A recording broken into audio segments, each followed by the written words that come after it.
we just pull one after. I turned around and then that noise started happening, like, because it sounded like it was coming from over here. I was like, is this chair ticking at me? Like, you got 10 seconds to get out of here. I should have got like pressed. Yeah.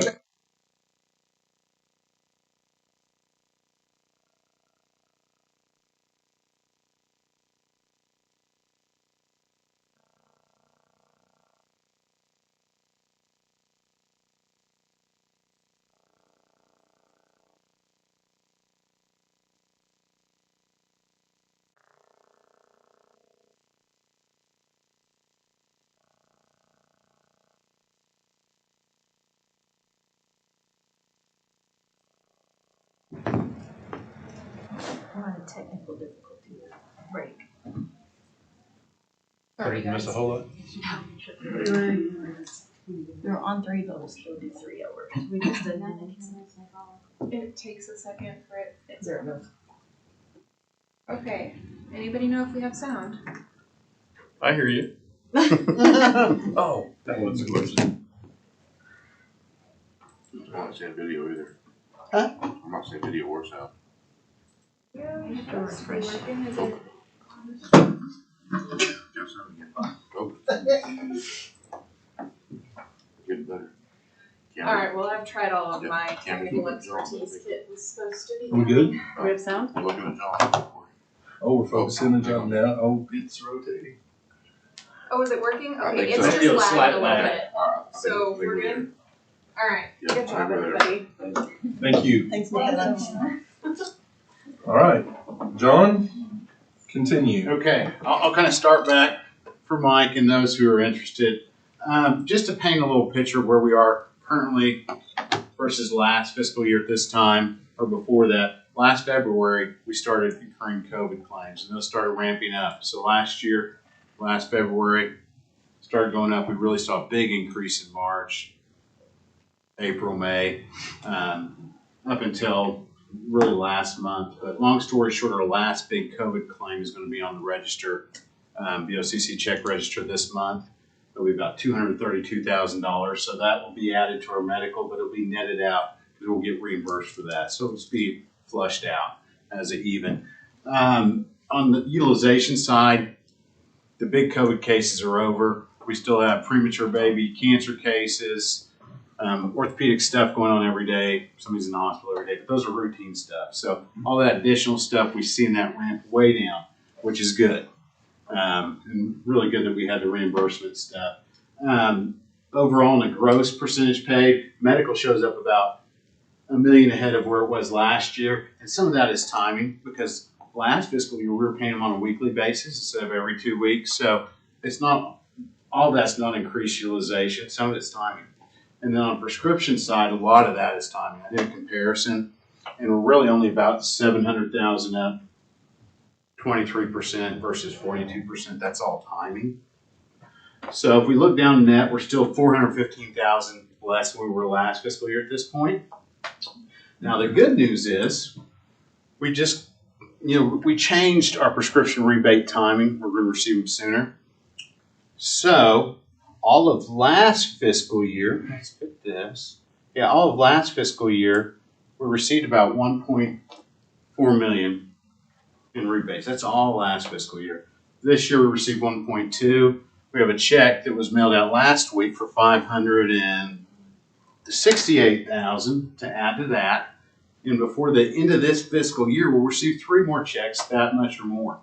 So I'm estimating our overall year end, last year's 1.4 in rebates, will be around 3.3 million in rebates in this fiscal year. So just a reminder, before we switched to prescription plans, we were getting $300,000 in rebates for a whole year. Now we're getting back $3 million, a huge difference, huge money back. And as prescriptions claims increase, they're going to increase just like anything else over time, utilization. But as those costs increase, so do our prescription rebates. We get more money back. So that's a really good thing. So we're going to add that 568,000 hopefully next week to that, which will bring it up to about 900,000.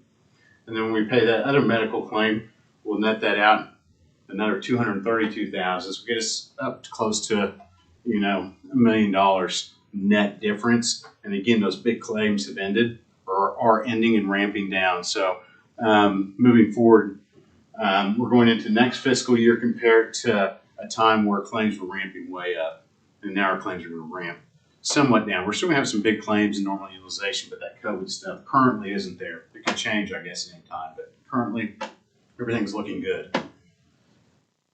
Do you expect any residual COVID claims, even if they're not big, in like the next 6 months? I do. I kind of did a analysis from our last COVID paid claims report that was on the agenda to current, just about a week and a half of COVID claims. There's some small office visits and different things flowing through, and usually it takes, providers have up to a year to file claims to get paid. So I know all the big stuff is coming through. There might be some office visits and other stuff, but residual stuff, but nothing extremely large. The $1 million that's on our agenda for CARES reimbursement, it's included in that 2.1 million total. So as we move forward, you'll see, as we go into 2022, we start comparing months to months, you'll see our last year's claims start ramping up. And then we'll see a more adequate picture. But again, we're looking great, should end the year with plenty of cash.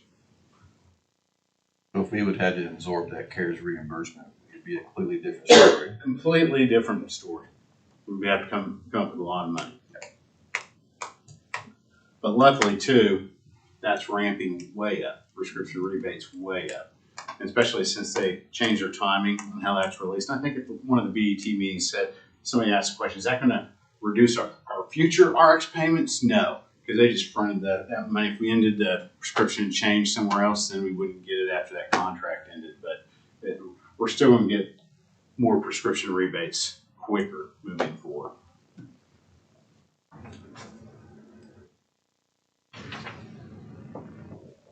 Okay. So we shouldn't have to add any money, extra money, to employee benefits. That's good news.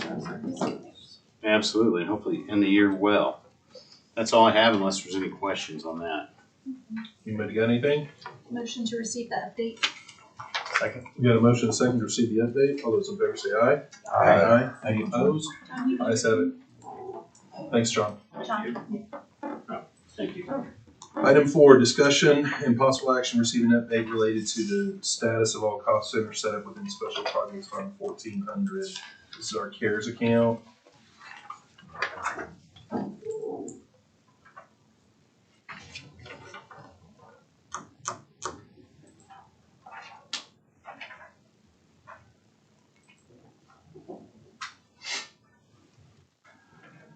So after, on this document, we've got the employee benefits, the 1.061 million already taken out here.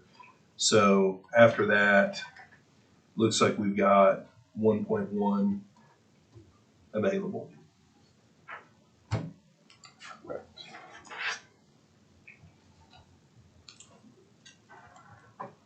We've got a December 31 deadline. And there'll be an additional 200,000 to 300,000 on the claim he's talking about coming through. Right. I think that's already included in this one. Well, no, there'll be one paid exactly this month, the next BOCC meeting, for around 230,000. So I'll seek reimbursement for that.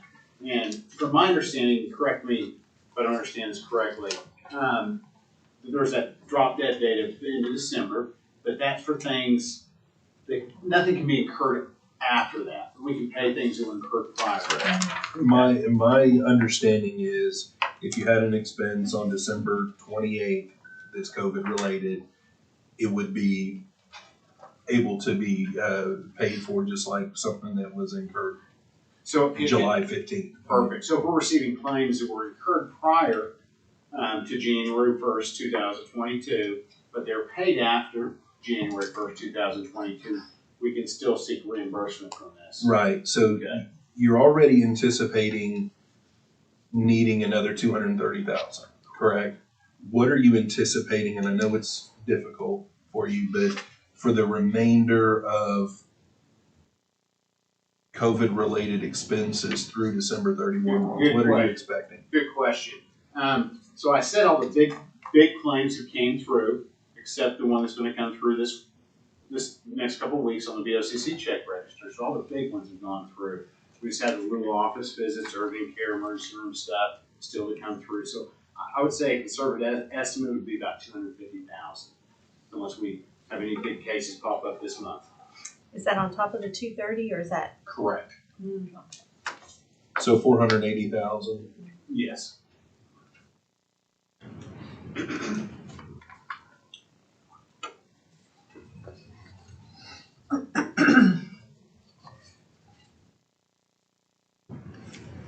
So that would leave us with 600,000. Right, that's what I was getting. We may not get up to that 250,000, but I would just like to leave it at that point just to see. Because the small ones, it's kind of hard to track. You know, the big cases we know about, but the other ones kind of just come through at different points or paid later on, office visits and labs and stuff like that.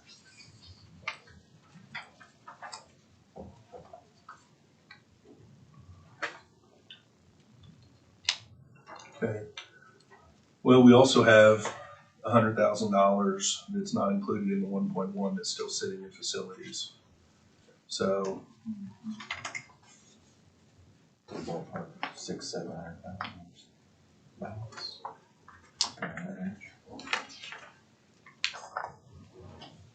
$755,054.29, if my math is correct. That was facilities? No, that's if we take the 1.134, we take the 480,000 out of that, and then we add the $100,760 back into that. I guess the cleanest way to say that is if we take the $480,000 out of your right-hand column, all the way over there, that column would show 755.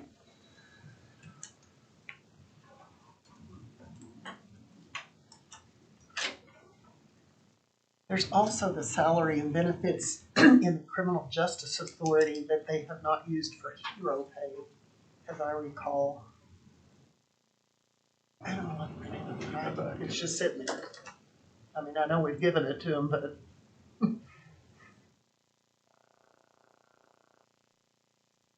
Yeah, there's not anything we can do with that.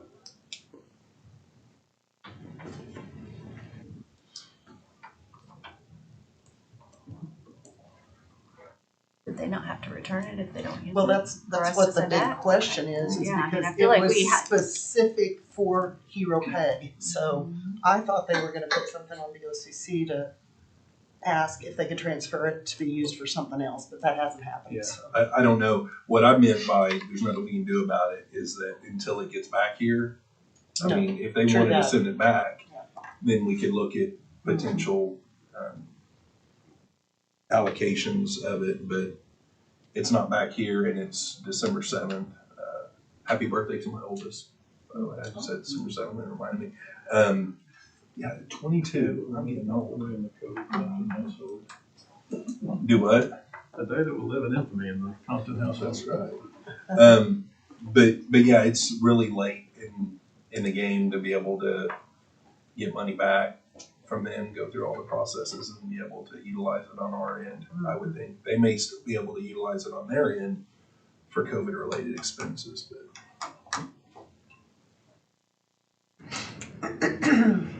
Kelly, do you know how much it is by chance? It's about 750,000, I think.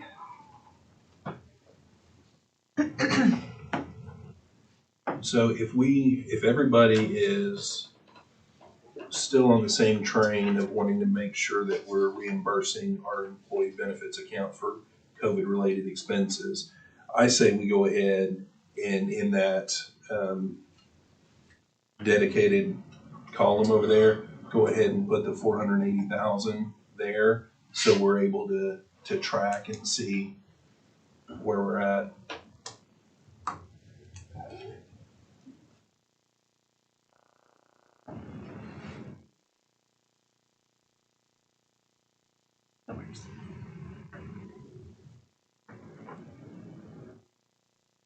Does anybody else have anything on this? All right, is there a motion to receive that pay? Any discussion? So moved. Is there a second? All those in favor say aye. Aye. Any opposed? Ayes have it. Item 5, discussion possible action regarding any items currently on BET watch list. Any individual consideration at this point? Seeing none, no action needed on 5. Item 6, discussion possible action regarding a request for reimbursement from Special Projects Fund CARES 1400 in an amount not to exceed $1,061,623.12 for benefit expenses related to COVID. And then it's got broken down the periods there. Motion to approve the recommendation. Second. Got a motion and a second. Any discussion? Seeing none, all those in favor say aye. Aye. Any opposed? Ayes have it.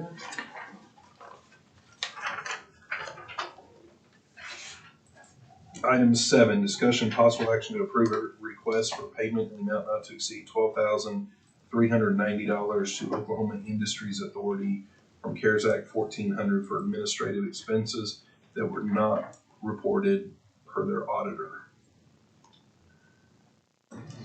So I guess this is OIA. We had allocated money to OIA. OIA sent the money back that they didn't utilize. And then there was expenses that they missed, or Yes, they missed turning in that particular invoice for legal services, and their auditor caught it. And then she brought it to my attention and asked if it was too late to get that back. okay.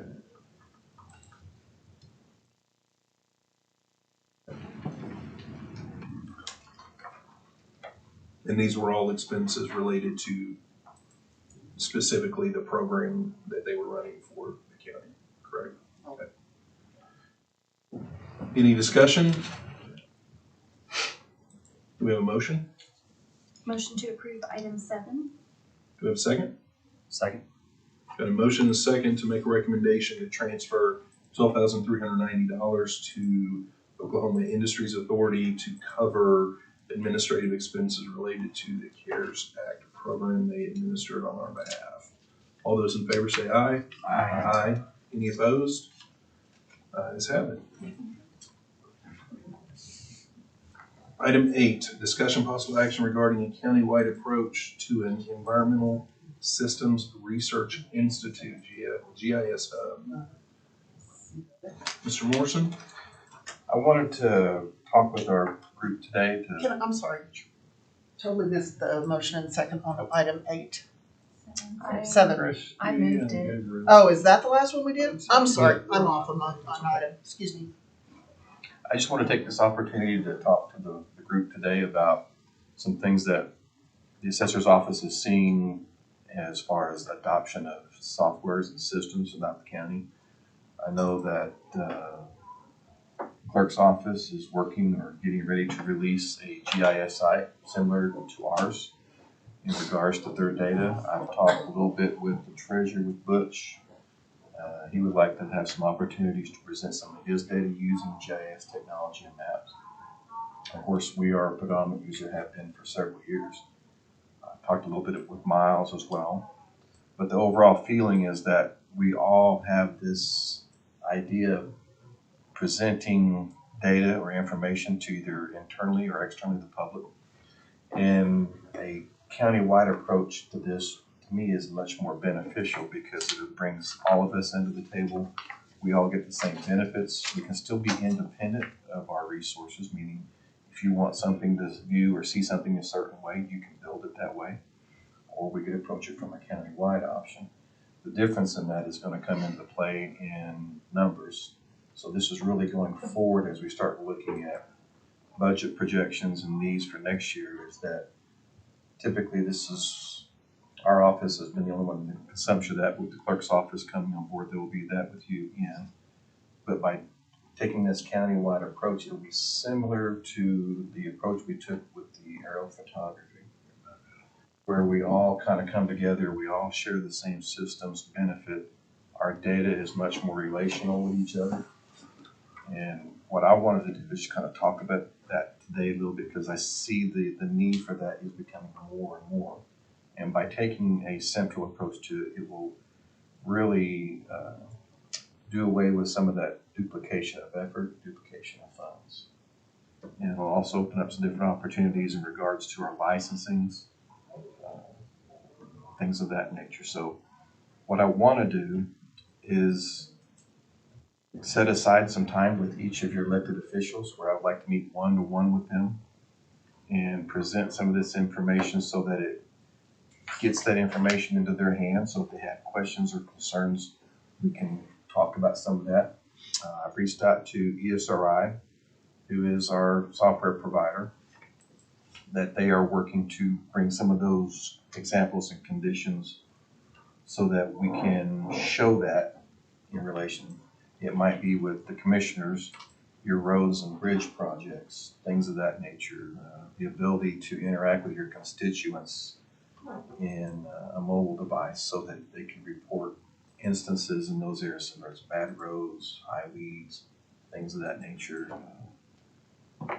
Treasurer's office, you might want to present your county resale on a map, things like that. Sheriff, you might want to show some of your information in response to your calls, things like that. I know you're working already now with linking all of your deed documents and so forth to that. So it's really kind of getting into that realm of things that it's one centralized location of data, but yet a separation of services, if you wish. But it does come with costs associated to it. Those costs are, we're looking at probably $300,000, maybe a little north of that for a countywide approach. And then there would be some additional work and then funds necessary to see how you wish your programs to build upon that. But from what we are seeing from our office, Oklahoma County is just growing. I mean, we're growing at about 2,000 to 4,000 accounts a year. We don't see that changing. In fact, we see it probably picking up in the data that we're looking at. And some of that data will be presented by ESRI in regards to the nationwide changes as well. But I think by taking this approach, it will put us in a position where we're poised to take on to that future workload. And it will give us the ability to react, whether it's emergency situations or from day-to-day operations. I brought Tim with me. He's one of our lead techs. And he and I would like at some point to, like I said, reach out to each elected officials and set up that one-to-one meeting so that we can sit down and do that. But there's no action necessary today. I just wanted to bring that to your attention that at some point I would like to reach out to the GLOT. The whole idea would be that very similar to what we did with NearMap, where they came to a budget board meeting, presented to all the elected officials in that manner. So it would be sometime either in January or February that they would be on site, go through their presentation with that for each of us. And then if you wanted one-to-one seat time with them, they would be here available for that as well. So you're looking at more of a countywide implementation for Correct. starting next fiscal year. July. That's what we're presenting, yes. And I think that, like I said, this approach just makes sense that we will not have that duplication of effort and services and the financials that go behind it, yet we can still be independent if we so choose. It's just in the licensing structures. As it sits right now, if there wasn't a countywide approach, would the county clerks and the treasurers be additionally using ESRI? Would they be potentially using a different provider? ESRI is the world's leader in this software. Okay.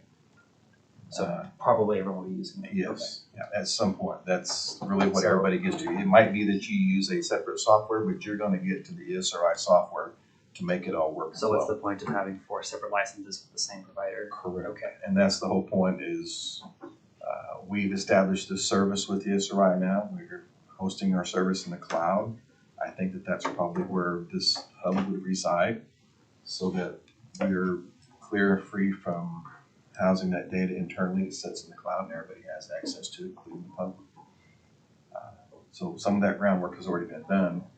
I think right now we're, with our office and maybe with the clerk's office, we're probably somewhere in the $150,000 to $200,000 range in software now. So it's not a great extension of where we are globally that would give everyone that option to come on board and present their information or build apps into that system as well, so. And then we benefit from just absolutely. logging onto y'all's website. I mean, I'm there all the time. Yeah. So, yeah. Well, yeah, so if you wanna think about situations that would be helpful to you regarding whether it's presenting your data into a map format, like roads, bridges, construction projects, interaction with your public, that's where I would kind of go with that road. And then, like I said, we'll meet with you individually. Hopefully at that time I have some feedback from ESRI as to some examples that you can view. So I'll be reaching out to you guys this week and maybe next week, see if we can schedule that one-to-one so that you have a better understanding. We can kind of get some of that groundwork laid so that when they're here in January, if you have more specific needs or information needs, you can deal with it at that time. That's good. That's great. Yeah. You're welcome. Thank you. Emergencies going on here. Yeah, I'd say meet with everybody offline. I don't think it's us to say which direction the other offices go, but if that's what everybody wants to do, then I think we need to know what the additional cost is and we can start looking at that. I will say, as you're talking to people, I would talk to David Barnes, an Well, that's emergency the other management. part, is emergency management side of it. Is Yeah. I know that would be a great benefit for him in response to interactions with emergency needs, whether it's fire, flood, tornado, whatever. Yeah, I would be sure to talk to him about that. So, all right, good info. Is there a motion to receive the information? So moved. Is there a second? All those in favor say aye. Aye. Aye. Any opposed? Ayes have it. All right, item 9, discussion possible action recommended budget for to transfer from general fund reserve 995 to juvenile detention 525 in amount not to exceed $279,237. The rest of it is breaking out salary versus benefits. It's for all detention officers, custodial workers, maintenance workers, food service employees, effective December 21, 2021. So it'd be on their January, their end of January pay check. And then item 10 is related. It's just the bureau piece instead of the detention, right? The 65-35 split. And my first question on this, are these, has anything changed from the presentation you gave us last time as far as the dollar amounts per person? Not per person. Okay. I think the overall request is Little maybe less. 30,000 less, 20,000 less. Because we had to pull out, in the first presentation, we had some staff, probation and intake officers who were in Title IV. That's how they got paid. And that's how they'll continue to get paid. And we had accidentally included them in general fund raise. So when we pulled those out, it lessened it just a little bit. On this sheet that I gave you, I think the bottom line, since you already know the positions and the amounts, is for a half a year, the total request is $339,524. But we've done an analysis, looked at what our payrolls are running, tried to do the best we could in predicting an increase in that payroll, perhaps a little bit over time from now to the end of the year. And we believe that we can absorb the half-year costs for both detention and the Bureau. We would be, all of us would be much more, have much more information when we come back from budget. If it looks like we're not gonna quite make it, but I think that we definitely will. So with that in mind, I think the bigger question is, what about next year? Because we wouldn't wanna obviously commit to this if we weren't comfortable with the full year costs. So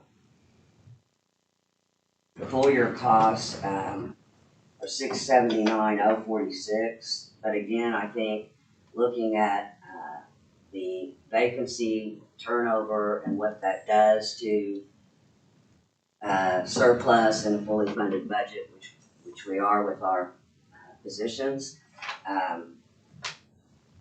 it's not going to be 679, but I can't tell you what it's going to be. Tammy, I'm kind of slow. Let me make sure I understand what you just said. Did you just say that you can fund this out of your existing budget I think for that- this year, but your concern is what happens next year when we get into budget? Right. I just was making sure I heard you correctly. If you look at, on the far right over here, it shows you, what we guess our surplus to be if we pay for it out of our budget. Bureau, 12,000, detention at 176,000 roughly. If we don't do it, then we anticipate over 400,000 possible that we're gonna have in surplus in detention. And that's purely based off staff churn, or?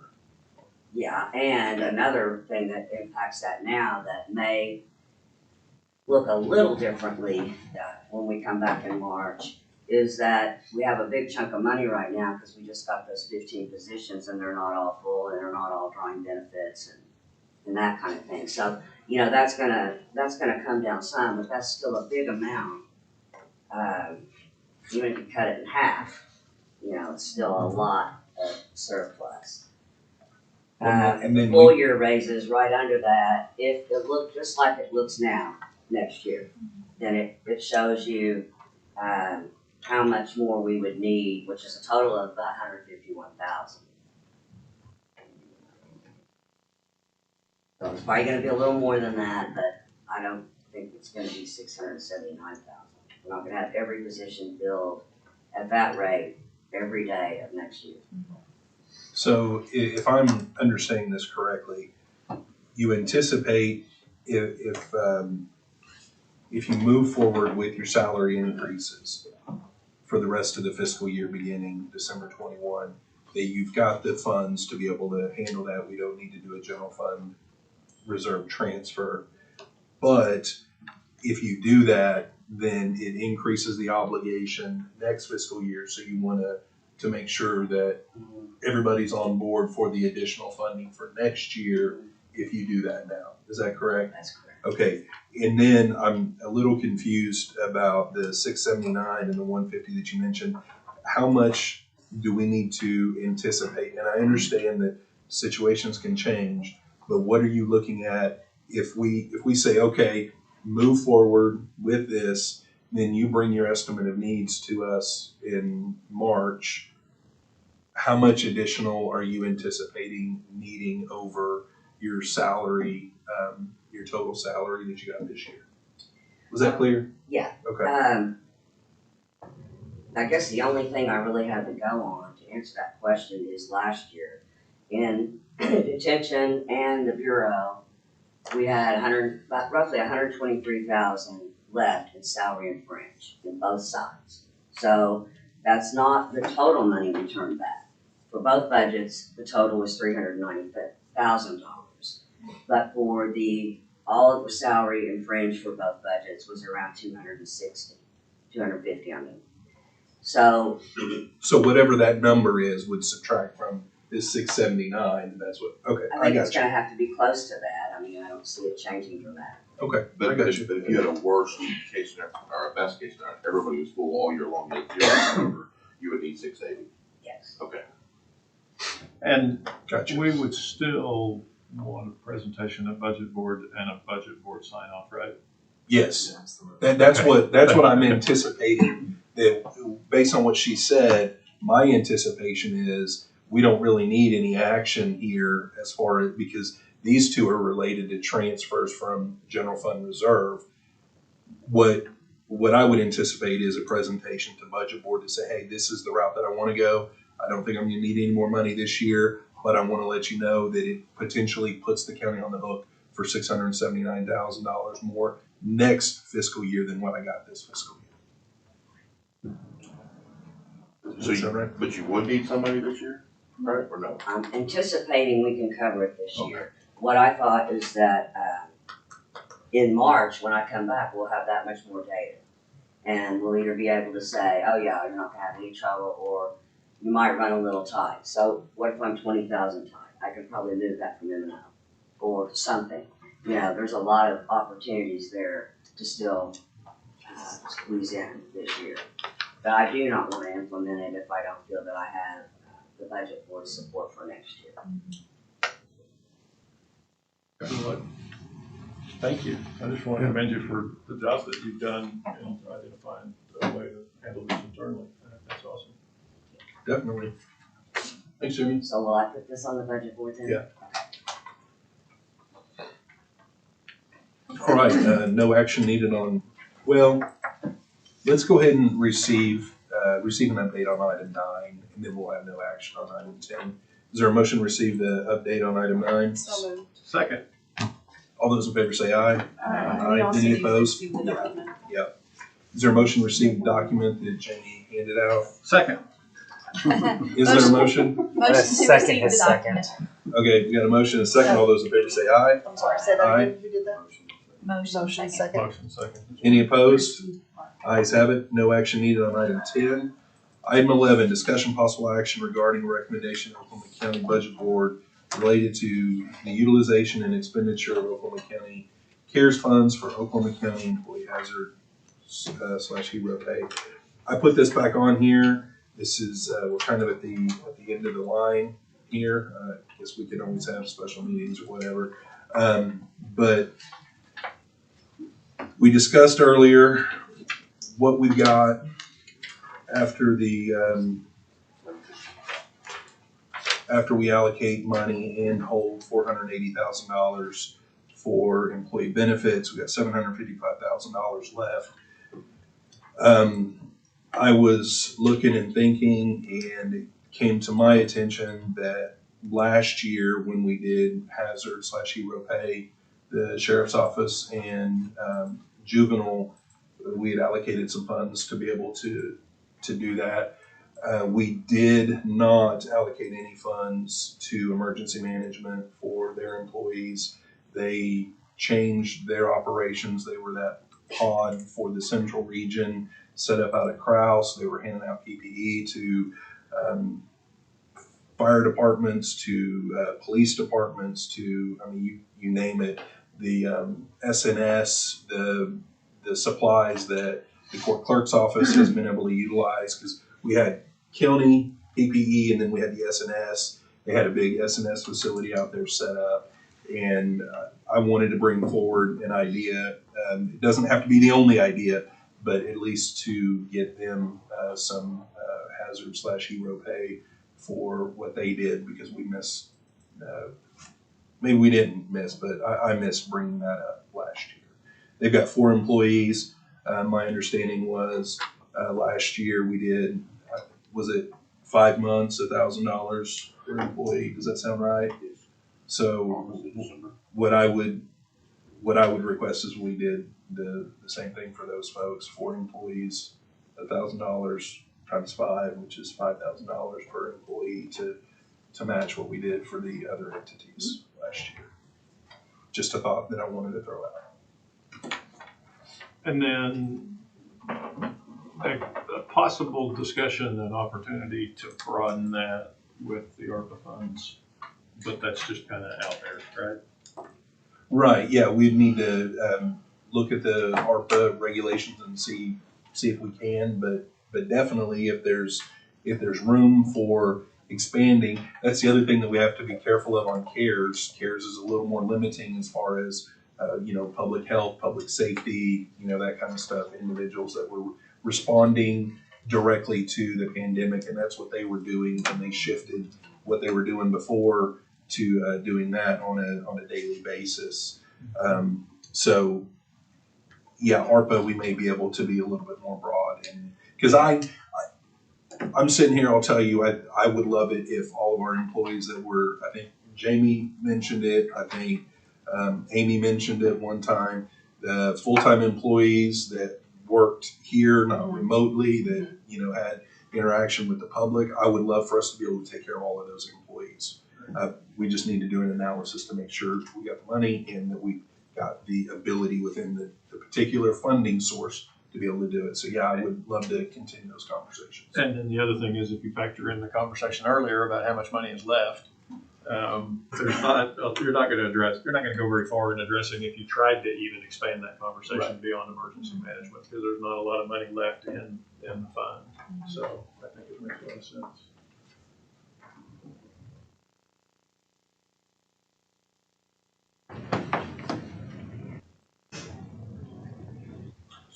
we did emergency management, that would be, I mean, with FICA, it's 21 grand, 22 grand.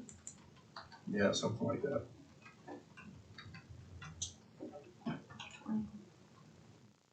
$20 plus the FICA. Oh. Yeah.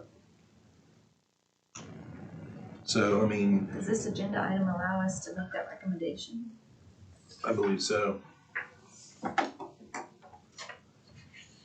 you wanna just round up and do a, do not exceed thing, or do you need to have an exact number?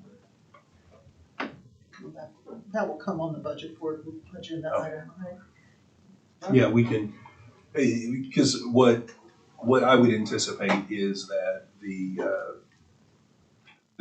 motion would be to provide hero/hazard pay to emergency management personnel that worked last fiscal year responding to the pandemic at the same rate that we did the sheriff employees and juvenile employees, which was $5,000 during that year, $1,000 a month at 5 months, and then we can figure out what the FICO is on top of that, and have those specific dollars listed in the budget board agenda item. If Kelly will help me on that. I mean, to Mike's point, obviously, there's no way to fund it exactly as it was the previous year, in 2020, just because of the costs associated with it. But, I mean, if we're just gonna turn money back, I'd certainly like to see if there's anything eligible for the sheriff's employees and juvenile employees for 2021, even if it's a one-time stipend, nothing that goes back, month to month to month, like we did in the past. I don't know, I know that at one point Jamie had submitted, a recommendation on who might be eligible, who might not be eligible. And obviously that changes substantially with, less money in the CARES account, but I'd certainly be willing to, I'd certainly like to see if there's anything that can be done for those groups of employees as well. Again, if we're just gonna turn the money back, I think CARES guidelines is pretty clear that those two groups of employees are eligible.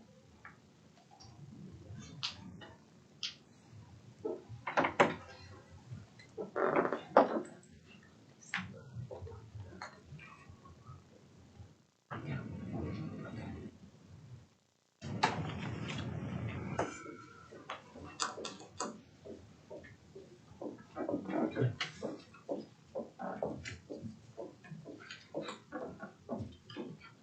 And I don't have anything specific in mind, but You have an estimated amount in your head for your? no, I don't. Do you know how many employees you guys have that would qualify for that? And Jamie, do you? I've probably got 155 FTE now. So maybe average 135 on board at any given day. And I'd say roughly 90% of those are probably qualified, because they're almost all our positions are detention. I would say. So say maybe 130. That would be, yeah. I mean, we've got Might be a little high. 210 FTEs on. We pretty much stay fully staffed almost all the time. I mean, if we do lose one of them, we can fill it pretty quickly. I mean, we get quite a few applications for each job that's open.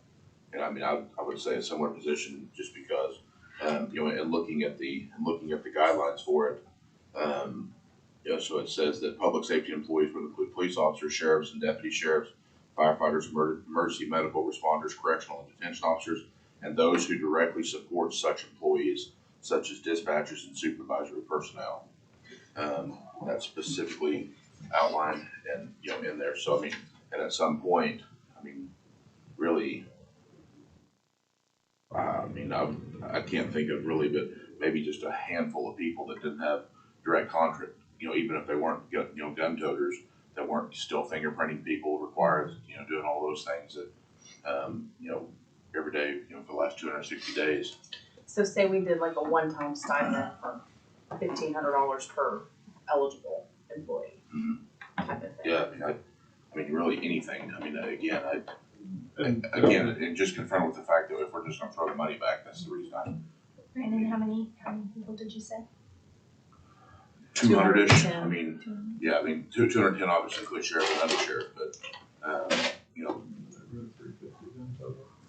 Yeah, the 130 and the 210 is 340. And if not all of them qualify, if we're talking about sending back the remaining 730 or 755, if we give you, if you don't need 130, if it's 127, then we wind up sending that money back, but we would have sent it back if we didn't send it over there in the first place, so. Was there some indication though from John that there may be some more money coming forward, some more reimbursement coming forward, some ticky-tack stuff? I mean, Yeah, we set 200, we pulled $250,000 to cover that. to cover that. Okay.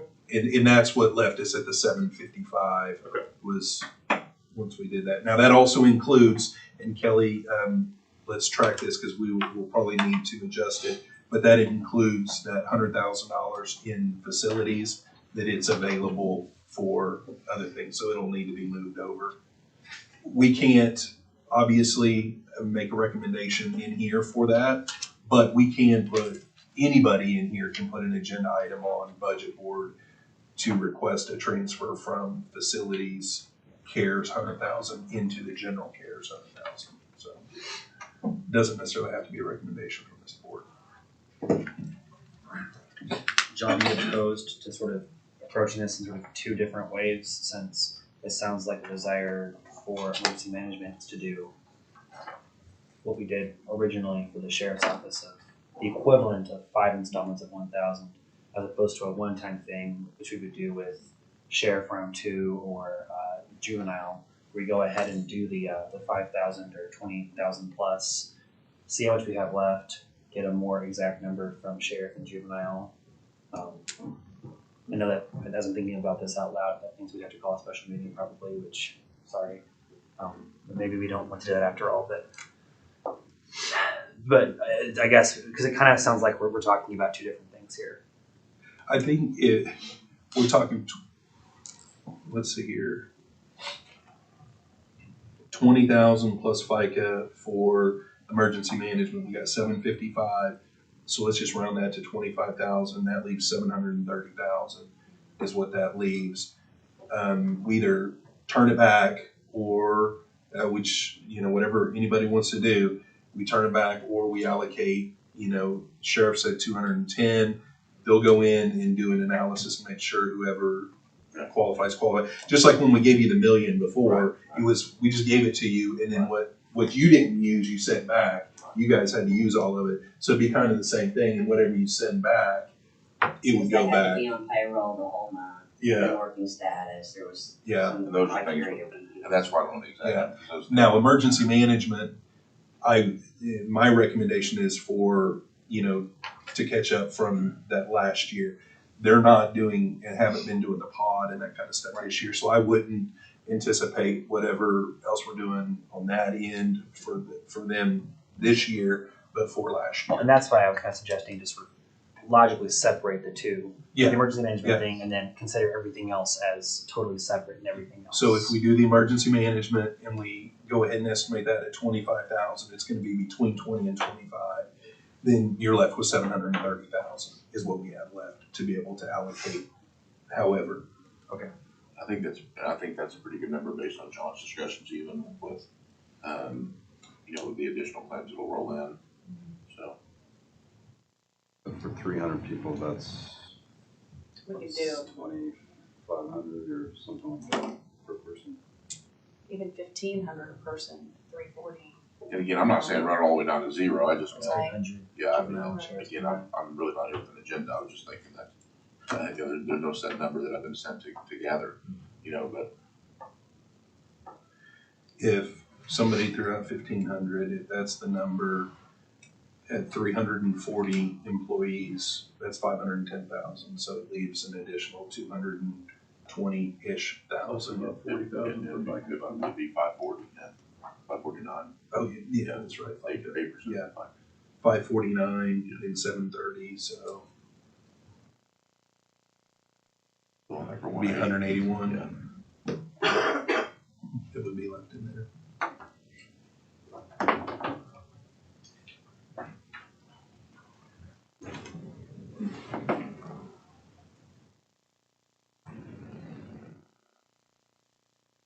That would keep us from having to transfer facilities back over. And- Correct.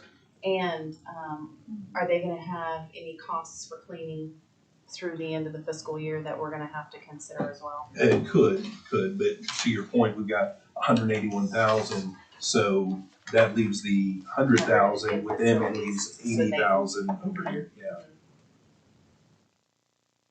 Yeah, I imagine their invoices stay pretty caught up too, maybe net 30 or something.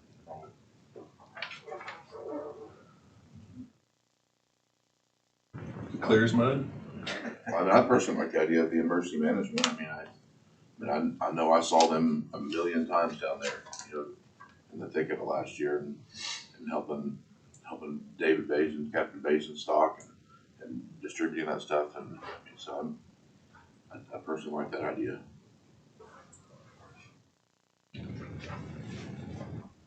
And it seems to me that it's reasonable that, since it was the same time that we were giving juvenile and the sheriff's office the pay, it seems that we would mimic that as well. And you said that would be, so essentially 1,000 a month for 5 months. I think we were just saying 25. Yeah. Not to exceed 25.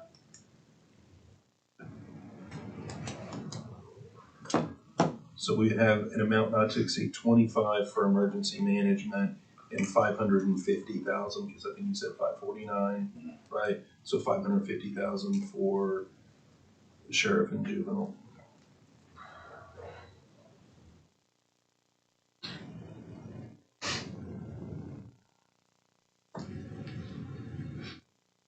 Out of respect for Gabe's input, I'll make a motion separately if we need to do it that way. I think that would be good. So I'd make a motion that we recommend the not to exceed 25,000 for emergency management. And I don't know how I should word this, but if we need to go back to August, September, October, November, December of 2020, I don't know if that necessarily matters that way, but I don't know, because theirs is actually, when they did, the majority of theirs was on the first 5 months, Right. and on the back end. So I think it's just a matter of the 5,000, which is what we got for the other people, $1,000 a month for 5. So, if you can make sense of that, that's my motion. all right, we got a motion, we have a second? Got a motion, a second, all those in favor say aye. Aye. Who was the second? Any opposed? Thank you. Okay. All right, is there a further motion on this item? I will move that we recommend the budget board allocate not to exceed 550,000 from CARES funds for hero pay for 130 juvenile, up to 130 juvenile employees and up to 210 Yeah. sheriff I was employees. ready to jump into the numbers. Yeah. I was gonna keep talking until. That's my motion. What was the total dollar amount? Not to exceed 550,000. 130 for 130 juvenile employees and 210 sheriff employees. Be $1,500 stipend for each one of those individuals is what the motion, the 550,000 includes. Second. All right, we got a motion, a second. All those in favor say aye. Aye. Any opposed? Ayes have it. Citizen participation. Any citizens want to participate? Seeing none, board comments. District 2? No, thank you. District 3? Clerk? Sometimes because of miles, I get a little confused with District 2 and District 3 because he was so long in District 2. Yeah. We know. Clerk? He tells us.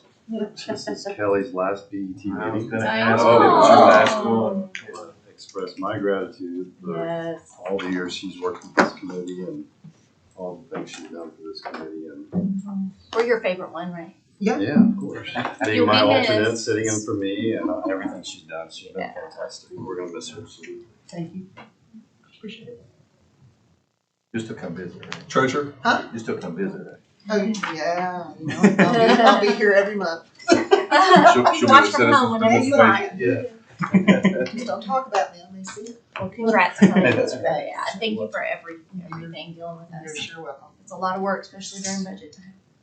These two ladies will be good folks to step into my shoes. Treasurer? Nothing else. Okay. Assessor?